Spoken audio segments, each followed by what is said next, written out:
পাঞ্জাবি গায়ে দিয়ে টুপি পরি পাগড়ি মাথায় দিই, সবাই সালাম দেবে। তা সালামকে আমাকে দিল না পাগড়ি টুপি দিল? পাগড়ি টুপি। কথা বোঝা যাচ্ছে?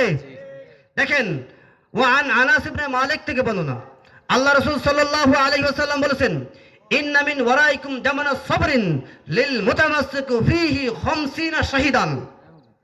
আমার আজকের বক্তব্যের শেষ হাদিস। আজকের বক্তব্যের কি শেষ হাদিস, একটু লক্ষ্য করে শুনুন। আল্লাহ রাসূল সাল্লাল্লাহু আলাইহি ওয়াসাল্লাম বলেছেন, ইন্না মিন ওয়ারাইকুম জামানা সাবরিন লিল মুতামাসসিকু ফীহি 50 শাহিদান। কেউ যদি যে বা যারা সুন্নতের উপরে অটুট থাকতে পারবে, ইস্তেকামত থাকতে পারবে, সুন্নতের উপরে আমল করতে পারবে, আল্লাহ রাসূল বলেছে 50 জন শহীদের মর্যাদা নিয়ে সে দুনিয়া থেকে চলে যাবে। বলেন আল্লাহু আকবার। আল্লাহু আকবার। কয়জনের শহীদের মর্যাদা? 50 জন। ওমর রাদিয়াল্লাহু তাআলা জিজ্ঞেস করছে, ইয়া রাসূলুল্লাহ আমিননা মিনকুম, সেটা কি আখেরি জামানার 50 জন না আমাদের যুগে 50 জন?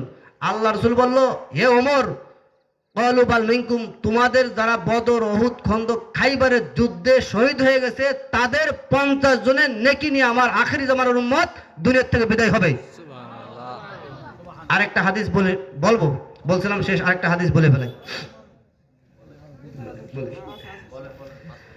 ও টাইম আছে। খাইবারের যুদ্ধে, কোন যুদ্ধে? খাইবারের যুদ্ধে। খাইবারের কোন যুদ্ধের? খাইবারের যুদ্ধে। এই হাদিসটা পকেটে করে বা নিয়ে বাড়ি যাবেন, পারবেন তো ইনশাআল্লাহ? ইনশাআল্লাহ পারবেন তো? ইনশাআল্লাহ। লিল্লাহি তাকবীর। আল্লাহু আকবার। হাদিসটা সবাই শুনবেন লক্ষ্য করে। আসলে তো আমার এলেম কালাম নেই, সুর নেই, নূর নেই। অনেকে সুর আছে, নূরও আছে, আমার সুরও নাই, নূরও নাই, এলেম কালামও নাই। কাটা কাটা ভাঙ্গা ভাঙ্গা কথা আপনাদের বুঝতে হয়তো কষ্ট হচ্ছে। খাইবারের যুদ্ধে আল্লাহ রাসূল সাল্লাল্লাহু আলাইহি সাল্লাম যুদ্ধের শেষে অনেক সাহাবী শাহাদাত বরণ করেছেন, মারা গেছেন। শাহাদাত বরণ করার পরে আল্লাহ রাসূল জিজ্ঞেস করছে, মান হুয়া শহীদ, কে কে শহীদ? তখন ফুলানুন শহীদ, ফুলানুন শহীদ, ফুলানুন শহীদ, অমক শহীদ, অমক শহীদ, অমক শহীদ, এইভাবে নাম ধরে ধরে শহীদদের লাশকে সম্মানের সাথে নিয়ে আসা হচ্ছে। তৃতীয়বারে এক সাহাবীকে আনা হয়েছে। আনার পরে বলতেছে কি, মান হুয়া শহীদ, কে শহীদ? বলছে অমক শহীদ। তখন আল্লাহ রাসূল যে ভাষাটা বলছে সেই ভাষাই আমি বলতেছি। কাল্লা, আরবি যারা বোঝেন, নো মানে না, নেভার মানে কখনো না। আর আরবিতে মা মানে না হয়, যা হয় কি হয়। মা মানে না হয়, যা হয় কি হয়। লা মানে মোটামুটি শক্তভাবে না হয়। আর লাইসা মানে লাইন অফিট, লাইসা মানে কখনো না, এই শব্দ ব্যবহার করছে। আল্লাহ রাসূল বলছে, লাইসা শাহিদুন ইন্নী রাআইতু ফিন্নার, আমি দেখতে পাইতেছি সে জাহান্নামের আগুনের মধ্যে পড়ে গেল। আল্লাহু আকবার। হজ করছে, যাকাত দিয়েছে, বিবিকে পর্দায় রাখছে, নামাজ পড়ছে, রোজা রাখছে, সমস্ত কিছু করছে, কিন্তু শাহাদাত বরণ করার পরেও সে জাহান্নামে পড়ে গেল। এই কথা কার কথা? আল্লাহ রাসূলের কথা।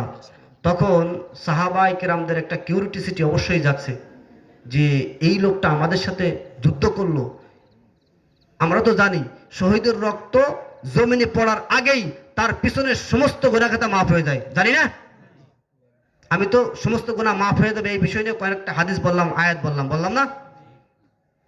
তা ঠিক এই হাদিসটা খাইবারের যুদ্ধে, এই ঘটনা খাইবারের যুদ্ধে, তখন সাহাবীরা জিজ্ঞেস করলো, তাহলে এই লোকটা না জাহান্নামে গেছে, তাহলে কথা তো সত্য, ঘটনাকে আমরা দেখি। খুঁজতে খুঁজতে দেখা গেল তার কাছে এই মুখ মোছা রুমাল অথবা এই যে পাগড়ি যে রুমাল, এই ধরনের একটা রুমাল অন্যের হক, মানুষের হক অথবা জনগণের হক অথবা কোনো কিছু থেকে সে ওইখান থেকে না বলে আলাদা করছিল। এই আলাদা করার কারণে ওই রুমালটা জাহান্নামের আগুন হয়ে তাকে জাহান্নামের মধ্যে নিক্ষেপ করে ফেলেছে। আল্লাহু আকবার। আচ্ছা, সাহাবায়ে কেরামের যদি হয় এই অবস্থা, আমাদের দেশে যদি এই হাদিসটা মসজিদ থেকে শুরু করে, স্কুল থেকে শুরু করে, কলেজ থেকে শুরু করে, বাসভবন থেকে শুরু করে, রান্নাঘর থেকে শুরু করে, সংসদ ভবন পর্যন্ত যদি এই হাদিসটা অক্ষরে অক্ষরে পালন করা হতো, পৃথিবীতে আমাদের দেশে অন্তত কোনো দুর্নীতি দেখা যেত না। ঠিক কিনা বলেন? এই হাদিসটা এমন ভাবে জরুরি, প্রত্যেকটা রাস্তায়, অলি গলি, অফিস আদালতে, কোর্ট কাছারিতে, সমস্ত জায়গা যেখানে ঘুষ সুদ হারাম, যেখানে যেটা জেনা ব্যভিচার হয়, এই হাদিসটা লিখে দেওয়া দরকার সেখানে, যে সাহাবায়ে কেরামরা শহীদ হওয়ার পরেও জাহান্নামের ঘোষণা কে দিয়েছে? আল্লাহ রাসূল। আল্লাহ রসুল দিয়ে গেছে। অতএব যারা পরের হক নষ্ট করে, যারা খুন গুম, যারা এই সমস্ত অন্যায়ের ভিতরে জড়িত আছে, হাজারো নামাজ পড়লে তাদের নামাজ কোনো কবুল হবে না। কার কথা? ঝুলন্ত থাকবে, ঝুলন্ত। আল্লাহ রসুল সাল্লাল্লাহু আলাইহি ওয়াসাল্লাম বলেছেন, আল্লাহ রসুল সাল্লাল্লাহু আলাইহি ওয়াসাল্লাম বলেছেন, নাফসুল মুমিনু মুআল্লাকাতুন ফি দাইনিন, মানুষ মুসলমান মোমেন যখন মারা যায় তার সমস্ত নেক আমল ঝুলন্ত থাকে যতক্ষণ পর্যন্ত তার ঋণকে মাফ করে না দেওয়া হয়। দ্বিতীয় নম্বর হাদিস, আল্লাহ রাসূল সাল্লাল্লাহু আলাইহি ওয়াসাল্লামের কাছে একটা সাহাবী নিয়ে আসলো, একজন সাহাবীকে নিয়ে আসা হলো জানাজা পড়ানোর জন্য। তখন আল্লাহ রাসূল কি প্রশ্ন করলো? হাল আলাইহি দাইনান, এই তোমার সাথী, তোমার ভাইয়ের কি কোনো ঋণ আছে? লক্ষ্য করে শুনুন, তোমার ভাইয়ের কি কোনো ঋণ আছে? উত্তরে বলল নাম। বলে কত টাকা ঋণ? দিনারন, 2 দিরহাম ঋণ। বলল যে সল্লু আলা সাহিবকুম, তোমার ভাইয়ের জানাজা তোমরা পড়াও, আমি মুহাম্মদ পড়াবো না। আচ্ছা, এখন বুকে হাত দিয়ে বলিষ্ঠ কণ্ঠে কেউ কি বলতে পারেন যে আমি কোনো ঋণ নাই? তার মানে আমরা উপস্থিত এইখানে আছি, যদি এমত অবস্থায় কেউ মারা যায় তাহলে জানা যায় নাই কি নাই? বিআরডিবি থেকে শুরু করে, সুদ থেকে শুরু করে, ব্যাংক থেকে শুরু করে যত সুদের কাজকারবার আছে সমস্ত কিছু ঋণের ভিতরে জড়িত, ঠিক কিনা বলেন? আল্লাহ আমাদেরকে বোঝার তৌফিক দান করুক, বলেন আমিন। আমিন। সুবহানাকাল্লাহুম্মা ওয়া বিহামদিকা আশহাদু আল্লা ইলাহা ইল্লা আনতা আস্তাগফিরুকা ওয়া আতুবু ইলাইক। আসসালামু আলাইকুম ওয়া রাহমাতুল্লাহি ওয়া বারাকাতুহু।